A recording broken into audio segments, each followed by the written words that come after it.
हरा भरा उखाड़ा जा रहा था, उजाड़ा जा रहा था, शीश महल फोड़ा जा रहा था। राजा पूछने लगा कि भैया ये क्या है रो, ये तो मेरे लिए बन रहा था। वहां पे कहा जिन्होंने कि भैया तुम्हारी दृष्टि से कुदृष्टि हो गई, इसलिए ये उखाड़ा जा रहा है, ये फोड़ा जा रहा है। अब तो कहने लगा ये पाप हो गया मेरे से, घोर पाप हो गया। इस घोर पाप का पश्चाताप करने लगा और फिर आया उस ब्राह्मण के पास। ब्राह्मण से कहने लगा कि हे पंडित जी मेरे पर पाप बन गया। पंडित जी कहने लगे इस बात का मैं अपनी बेटी से पूछूंगा, वो बतावेगी। जैसे ही पंडित जी अपनी बेटी के पास पहुंचे और बेटी ने कहा कि पाप से मुक्ति तो मिल सकती है, लेकिन कब मिलेगी पता है? कि मेरे लिए एक ब्राह्मण का पुत्र ढूंढे और मेरे पीले हाथ करें, मेरा कन्यादान करें, तो उन्हें पाप से मुक्ति मिल सकती है। और जैसा था वैसा ही, पहले शीश महल बनना था वो बन जाएगा और हरा भरा बगीचा भी बन जाएगा। तो मैया पुण्य की जरहरी है और पाताल में भी खड़ी है। फिर राजा ने एक ब्राह्मण का लड़का देखा, उस कन्या का विवाह किया, उसके पीले हाथ की कन्या ध्यान लिया। कन्यादान महादान होता है, इससे बड़ा कोई दान नहीं होता। जब उसे पाप से मुक्ति मिली, मैया कहते हैं ना कि तन पवित्र सेवा कियो और धन पवित्र कियो दान, मन पवित्र हरि भजन सो होवत त्रिविध कल्याण। तन पवित्र सेवा कियो। तन पवित्र कब होता है? हाँ महाराज, तन पवित्र कब होता है? सेवा करने से। और धन पवित्र होता है दान करने से। और मन पवित्र हरि का भजन करने से। बैठ जाओ, हरि का भजन करने से होता है। और हमारे हाथ पवित्र कब होते हैं? हा? ताली बजाए भी इतना होता। तुमने कह देना ताली बजा ली, आज कौन सा दिन है ताली बजाते बजाते? 5वां दिन। हमारे हाथ पवित्र होते हैं दान करने से। दान करने से हाथ पवित्र होते हैं। तो दान करना चाहिए सभी को, है ना। देखो कहते हैं गरुड़ पुराण के अनुसार, जब पहले तो मैं बताता हूं कि बड़े भाग्य मानस तन पापा, बड़े सौभाग्य की बात है हमें मनुष्य का जन्म मिला है ना। बड़ा सौभाग्य हमें मनुष्य का जन्म मिला है। उठते बैठते सोते जागते हमें भगवान का भजन करते रहना चाहिए। और जब माँ की कोच्छा में होते हैं तो बार बार कहते हैं कि हे गोविंद एक बार तू हमें मनुष्य का जन्म दे दे, एक बार दे दे तो हमें तेरा इतना भजन करेंगे, इतना करेंगे कि साक्षात तुझे पालेंगे। इतना भजन करेंगे, कितना करेंगे कि साक्षात तुझे पालेंगे, इतना भजन करेंगे। जब माँ की कोच्छा में बच्चा होता है तो बहुत गंदगी में रहता है। जब डायरेक्ट कांटेक्ट मेरे कन्हैया से होते हैं, मेरे भगवान से होते हैं, तब मेरा गोविंद बड़ा दयालु है। फिर मनुष्य का जन्म देवी देता है। जब दे देता है तो वो बच्चा रोने लगता है, रोने ही तो लगता है। और मैंने तुम्हें दूसरे तरीके से भी समझाया था कि गैया मैया होती है, तुमने ब्याती हुई देखी होगी। जब बच्चा आता है तो सफेसी झिल्ली में आता है, कैसे भी उसे फाड़ देते हैं तो वो बच्चा खड़ा हो जाता है, पैर फेंकने लग जाता है। इसी प्रकार जब बच्चा होता है तो उसी गंदगी में पड़ा रहता है। कब तक वो सफेसी झिल्ली में आता है तब तक भी मेरे कांटेक्ट भगवान से होते हैं, कांटेक्ट सीधे। जैसे भी मेहतरानी या डॉक्टर नहीं फोड़ दे तो बच्चा रोने लगता है ना। भगवान से बार बार कह के आता है मैं तेरा इतना भजन करूंगा, इतना करूंगा कि साक्षात तुझे पालूंगा। और गरुड़ पुराण के अनुसार मैया कहना इतना है, गरुड़ पुराण में जो लिख रहा है कि मरने के पश्चात 13 दिन तक जो बच्चा होता है ना, कोई भी हो, वृद्ध हो, बच्चा हो, 13 दिन तक तो वहीं पर भ्रमण करता रहता है। जब 13 दिन के बाद भोग प्रसादी बन जाती है, 12 दिन के बाद भोग प्रसादी बन जाती है, उसे पान करके पलायन करता है। जब मेरे गोविंद से 365 दिन में मिलन होता है। कितने दिन में? 365 दिन में मिलन होता है। तुमने यहाँ पर किसी को भोजन कराया होगा तो वहां पर तुम्हें भोजन मिलेगा। तूने किसी को चाय पिलाई होगी, दूध पिलाया होगा, खाना खिलाया होगा, तो वो ऐसे ही सब मिलता है। और तुमने यहाँ पर किसी को दान किया होगा तो वहाँ पर सारी व्यवस्थाएं मिलती हैं। ऐसे यहाँ पे ATM है ना, ATM पैसा निकाल लो। ऐसे ही वहाँ पर तुमने यहाँ पर दान किया होगा तो ATM होगा तुम्हारे पास, सब कुछ खरीद लो। और तुमने यहाँ पर दान नहीं किया होगा तो भगवान हिसाब किताब लेता है। जब भगवान से 365 दिन में मिलन होता है कि मैंने तुझे इतना दिया, तुझे इतना दिया, तूने उसका सदुपयोग किया कि दुरुपयोग किया। भैया हम 1 महीना के कोई भी मुनीम, कोई को भी मुनीम बना दिया जाए, मुझे बना दिया जाए, इनको बना दिया जाए, तुम्हें बना दिया जाए, कोल्ड स्टोर का या किसी का दुकान का या फैक्ट्री का, तो 1 महीने का हिसाब किताब नहीं दे सकता। हमें 1 महीने का अपने घर का हिसाब किताब की नहीं पता कि कितना पैसा आता है कितना जाता है, पता रहता है।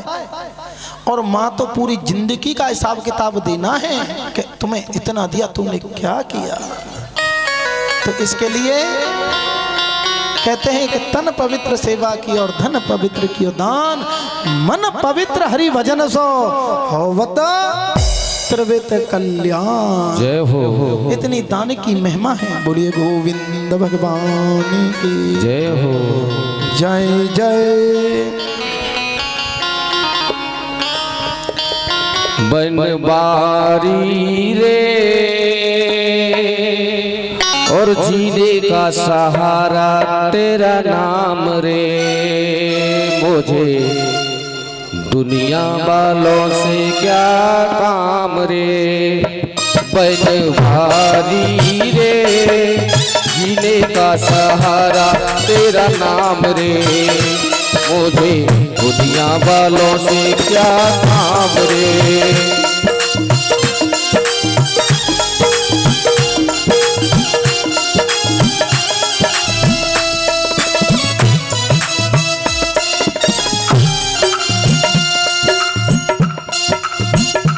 बनबारी रे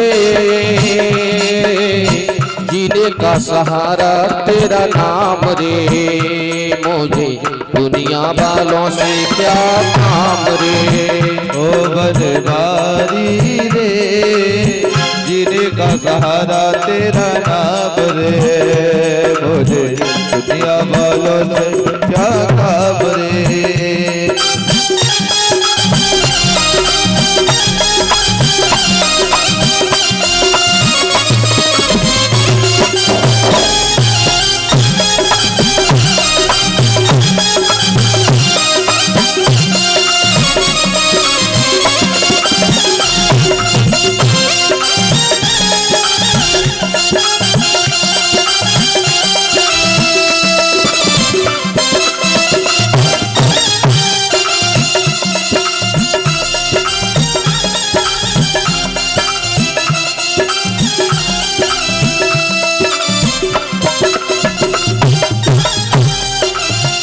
झूठी दुनिया झूठे बंधन, झूठी है ये माया। झूठी दुनिया झूठे बंधन, झूठी है ये माया। झूठा सांस का आना जाना, झूठी है ये काया। झूठी सांस का आना जाना, झूठी है ये माया। यहाँ साचा तेरा नाम रे, गिरधारी रे जीने का सहारा तेरा नाम रे, मुझे दुनिया वालों से क्या काम रे। बनबारी रे जीने का सहारा तेरा नाम रे, मुझे दुनिया वालों से क्या काम रे।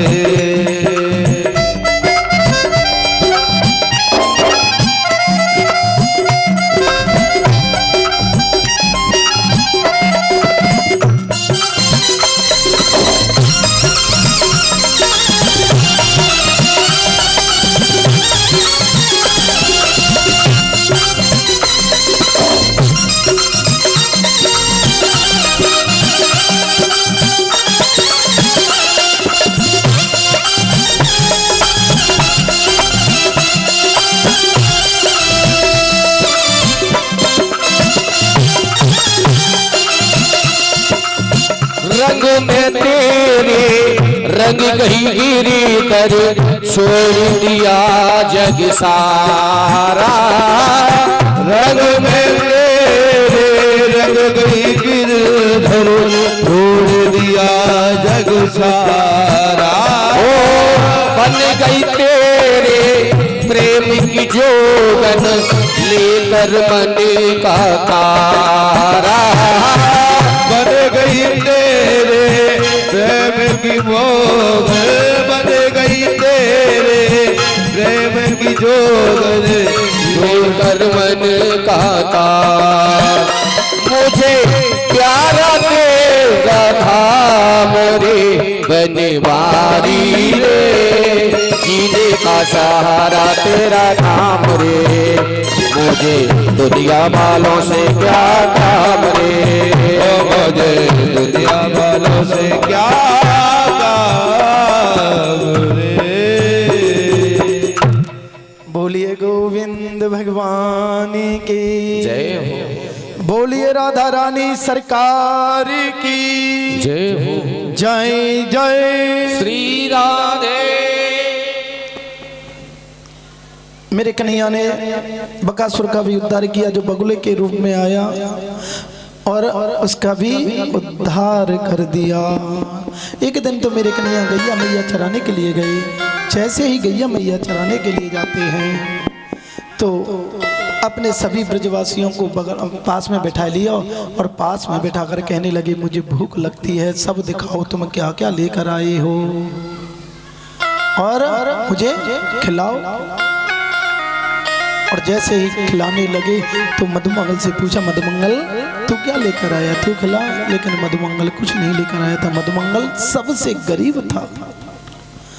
मधुमंगल से कहने लगे मेरे कन्हैया कि मधुमंगल मुझे तो तेरे घर का भोजन करना है, मुझे तेरे घर का भोजन करना है, तू अपने घर से भोजन करा। अब तो मधुमंगल अपने घर जाता है और अपनी माँ से कहता है कि मैया आज मेरे कन्हैया ने हमारे घर का भोग मांगा है, हमारे घर का भोग मांगा है। माता पूर्णमासी रोती हुई बोली, बेटा मैं तुझे क्या दूं रे कन्हैया के लिए। मैं 2-4 घरों में मांगने के लिए गई थी और ये थोड़ा सा मिला, मैं इसे पा रही हूँ। मेरे घर तो कुछ नहीं है, मेरे घर कुछ नहीं है। जैसे ही ये कहा तो मधुमंगल कहने लगे कि मैया कन्हैया ने हमारे घर की कहा है और सब ब्रजवासियों के बीच में कहा है, सखाओं के बीच में कहा है। अब मैं बताइयो कहा लेके जाऊंगा, कछू तो दे दे। मैया कहने लगी कि बेटा हमारे घर में कुछ नहीं है, बस केवल खट्टी छाछ है। मधुमंगल ने कहा कि मैया मैं रीते हाथ ना जाऊंगा, तू वह खट्टी छाछ को ही दे दे। जैसे ही मैया मधुमंगल ले जाने लगे तो उस खट्टी छाछ में थे खट्टी खट्टी बदबू आ रही थी। खट्टी खट्टी आती है ना, तो वो आ रही थी। अब तो मधुमंगल सोचने लगा कि बताओ मैं इस खट्टी छाछ को मैं कन्हैया को पिलाऊंगा तो उसकी इंद्रियां भी खट्टी हो जाएंगी, मैं अपने कन्हैया को इस खट्टी छाछ को नहीं पिलाऊंगा। आगे जाकर उसको ही पीने लगे। जैसे ही पीने लगे और इस दृश्य को मेरे कन्हैया जी देख रहे थे, भजे दौड़े गए और मधुमंगल के मुंह में से वो मटकी छुड़ा ली और उस मटकी को पीकर उसमें थोड़ा सा बचा खट्टी छाछ, उसे पीकर और मधुमंगल का मुंह बिगड़ रहा था तो उसके मुंह को चाटने लगे। मेरे कन्हैया मधुमंगल के मुखारबिंद को चाटने लगे और इस दृश्य को देख रहे थे ब्रह्मा जी देख रहे थे तो कहने लगे कि ये कोई भगवान नहीं है, ये तो बताओ इन ब्रजवासियों के मुखारबिंद को चाटा तो ये भगवान नहीं हो सकता। जैसे ही उन्होंने ऐसा सोचा आने के देखूं जी भगवान है कि नहीं, भगवान होगा तो ये कोई ना कोई व्यवस्था कर लेगा। और उधर तो सब ब्रजवासी रह जाते हैं, उधर से सब गैया मैया बछड़न ने ब्रह्मा जी चुरा ले जाते हैं। मेरे कन्हैया कहने लगे अरे ब्रजवासियों गैयन देख लो यहीं बैठे रहेंगे। जैसे ही मेरे कन्हैया गैयाओं की तरफ जाते हैं, उधर से सभी ग्वाल वालों को ब्रह्मा जी चुरा ले जाते हैं। सभी को चुरा ले गए। अब तो मेरे कन्हैया ने चारों तरफ देखा तो न तो गैया मैया, न बछड़ा, न ब्रजवासी। और उसी जगह मेरे कन्हैया ने बदकासुर का भी उद्धार किया, जो बछड़े के रूप में आया था। बोलिए गोविंद भगवान की जय हो। और जैसे ही मेरे कन्हैया ने देखा कि ठीक ब्रह्मा जी चुरा ले गए, अपने ही शरीर से मेरे कन्हैया ने उतने ही बछड़े, उतने ही गैया मैया, उतने ही ग्वाल वाल जैसे तैसे अपने शरीर से कर दिए, प्रकट कर देते हैं। बहुत समय है गया, बहुत समय हो जाता है। ब्रह्मा जी सोचने लगे कि अब तो हाहाकार मच गए होगा, और भगवान होगा तो उसने कोई व्यवस्था बना ली होगी। जैसे ही आए तो गैया मैया इतनी, जैसे ही बछड़ा, जैसे ही ग्वाल वाल। जैसे ही मेरे कन्हैया ने देखा कि ब्रह्मा जी ब्रह्मलोक को छोड़कर आ गए, तो मेरे कन्हैया ब्रह्मा बन के पहुंच गए। ब्रह्मा बन के पहुंच गए और उनके द्वारपालों से कहने लगे कि निरे बहरूपिया डोल रहे हैं ब्रह्मा के रूप में। अब यहाँ कोई ब्रह्मा बन के आ जाए तो उसे लठिया देना। हाँ, अब तो ब्रह्मा जी बनकर बैठ जाते हैं। ब्रह्मा जी ने देखा वो तो भगवान है, क्योंकि जितनी गैया मैया, जितने बछड़े, जितने ग्वाल वाल सब हैं, मैं तो चुरा कर लाया था। जैसे ही वहां पर आए तो संतरी मंत्री कौन ने कहने लगे तुम कौन हो? ब्रह्मा जी कहने लगे मैं तो आपका ही मालिक हूं। अरे हमारे मालिक तो अंदर बैठे हैं। जैसे ही मैया निकल के आए तो उनका भी घमंड दूर किया, ब्रह्मा जी का भी घमंड दूर किया। बोलिए गोविंद भगवान की जय हो। बोलिए राधा रानी सरकार की जय हो। जय जय। आज तो मेरे कन्हैया एक और खेल खेलने के लिए जाते हैं, खेल खेलने के लिए जाते हैं। कौन सा खेल? गेंद बल्ला को खेल। सब लोग कहते हैं कि वहां से चालू हुआ है, कोई कहता है कहीं से हुआ, कोई कहता है अफ्रीका से हुआ, कहता है कोई कहता है कहीं से हुआ, लेकिन सबसे पहले ये खेल मेरे कन्हैया ने प्रारंभ किया था, गेंद बल्ला का खेल। आज श्री सुखदेव जी कहते हैं कन्हैया के बारे में कि सबसे पहले मेरे कन्हैया ने इस खेल को खेला था। भैया आज नया खेल खेलने के लिए जा रहे हैं, लेकिन बलदाऊ भैया को अपने साथ में नहीं ले जाते। पता है क्यों? क्यों नहीं ले जाते? पता है किसी को? इसलिए नहीं ले जाते क्योंकि वो भी बलदाऊ भैया संकर्षण है और बिरादरी बिरादरी की तरफ पचती है। क्यों? क्योंकि वो भी शेषनाग के अवतार हैं और मैं कालियानाग का उद्धार करने के लिए जा रहा हूं और जे करना नहीं लेंगे, इसलिए बलदाऊ भैया को नहीं ले जाते हैं।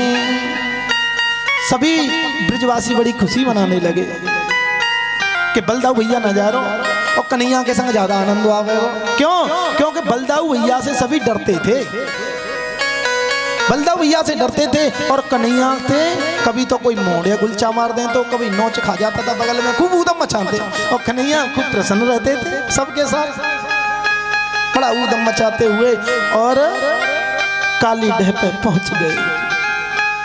जैसे ही पहुंचे और मेरे कन्हैया को नंबर आया, जैसे ही नंबर आया तो मेरे गोविंद ने ऐसा टोल मारा कि एक ही टोल में गेंद कहां पहुंच गई? काली डैम में गेंद पहुंच जाती है, काली डैम में। अब तो सभी ब्रजवासी कहने लगे कि हमें तो गेंद चाहिए, हमें गेंद चाहिए। श्री धामा कहने लगे कि मुझे तो बुई वाली गेंद चाहिए। श्री धामा कौन था पता है भैया? राधा रानी का भैया था श्री धामा। वो कहने लगा मुझे तो बुई वाली गेंद चाहिए, मैं तो बई वाली गेंद है लंगो, मुझे वही वाली गेंद चाहिए। अब तो सभी कहने लगे तो कन्हैया सोचने लगे कि याते बढ़िया मौका मिलेगा नहीं, इससे बढ़िया मौका नहीं मिलेगा। कदम के पेड़ पे चढ़ गए और छलांग लगाने लगे सभी। मधुमंगल श्री धामा मनसुखा तोष सब कहने लगे अरे कन्हैया हमें वो वाली गेंद ना चाहिए, कन्हैया लौट या, कन्हैया उतर जा, कन्हैया उतर जा। लेकिन मेरे गोविंद ने छलांग लगा दी। जैसे ही छलांग लगाई भैया,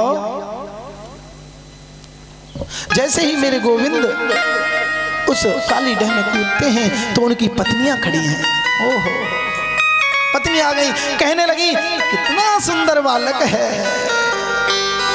कितना सुंदर है, लेकिन अभी तक जीवित कैसे है?